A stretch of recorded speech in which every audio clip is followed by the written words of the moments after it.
একটা আমভাবে একটা ভোটের আয়োজন করেন, ধরেন আমভাবে একটা গণভোট।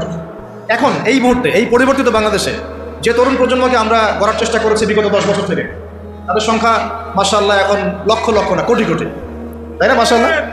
এখন একটা আপনারা একটা গণভোট নেন দেখি ইনসাফের সাথে, যে কত পার্সেন্ট মানুষ ইসলামী রাষ্ট্র চায় আর কত পার্সেন্ট মানুষ ইসলামী রাষ্ট্র চায় না। কত পার্সেন্ট মানুষ চায় যে বাংলাদেশে একটা ইসলামী রাষ্ট্র হোক, একটা ইসলাম পথের সরকার আমাদের মাথার উপরে আসুক। একটা আমভাবে গণভোট নেন, তারপর দেখেন কে জিতে কে হারে। ইনসাফের সাথে এটা কি কখনো নেওয়া হয়েছে? সব রাতের অন্ধকারে হয়েছে।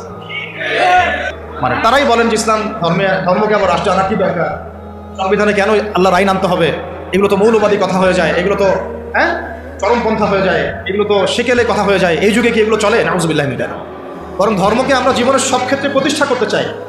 এটার নাম তো উন্মাদনা না, এটা বরং আমাদের উপর ফরজ। এটা আমাদের উপর কি ফরজ।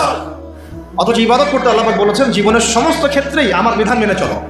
তুমি নামাজ পড়লেও আমার বিধান মতোই পড়তে হবে, রোজা রাখলেও আমার বিধান মতোই পড়তে হবে, হজ করলেও জাকাত দিলেও আমার বিধান মতোই করতে হবে, নবীর সুন্নাহ অনুযায়ী করতে হবে। তুমি যদি সমাজনীতি পরিচালনা করতে চাও, সমরনীতি পরিচালনা করতে চাও, সংস্কৃতি পরিচালনা করতে চাও, শিক্ষা ব্যবস্থা প্রণয়ন করতে চাও, তুমি যদি ইলেকশন করতে চাও বা রাজনীতিও করতে চাও, তবুও আমার বিধান মোতাবেকই তোমাকে আগাতে হবে। তুমি এখানে অন্যের বিধানে দাসত্ব করতে পারবে না। যদি করো তাহলে তুমি জীবনের এক ক্ষেত্রে আল্লাহকে মানো, আরেক ক্ষেত্রে শয়তানকে মানো। আবার যারা সেকুলার, যারা কি সেকুলারিজমে বিশ্বাসী, তাদের উসওয়াতুল হাসানা কারা? তাদের উসওয়াতুল হাসানা হচ্ছে পশ্চিমা সভ্যতা। তারা পুরোটা পশ্চিমা সভ্যতা। পশ্চিমা সভ্যতা যা বলবে তাই। পশ্চিমারা যদি বলে এটা হক, ওরা বলবে হ্যাঁ হক। পশ্চিমারা যদি বলে এটা বাতিল, ওরা বলবে বাতিল। আল্লাহর আইন একদিকে পড়ে থাক, রাসূলের কথা একদিকে পড়ে থাক, কিছু যায় আসে না তাদের। পশ্চিমারা কি বললো এটা হচ্ছে কথা। যদি তারা ইসলামের পক্ষে কোনো কিছু চালু করে আর পশ্চিমারা চোখ রাঙানি দেয়, ভয়ে সেখানে প্যান্টে পেশাব করে দিবে। যদি তারা ইসলামের পক্ষে অবস্থান নেয় আর ভারত একটু চোখ রাঙানি দেয়, তাহলে ভয়ে ওরা পেশাব করে দেবে। এই হলো তাদের উসওয়াতুল হাসানা।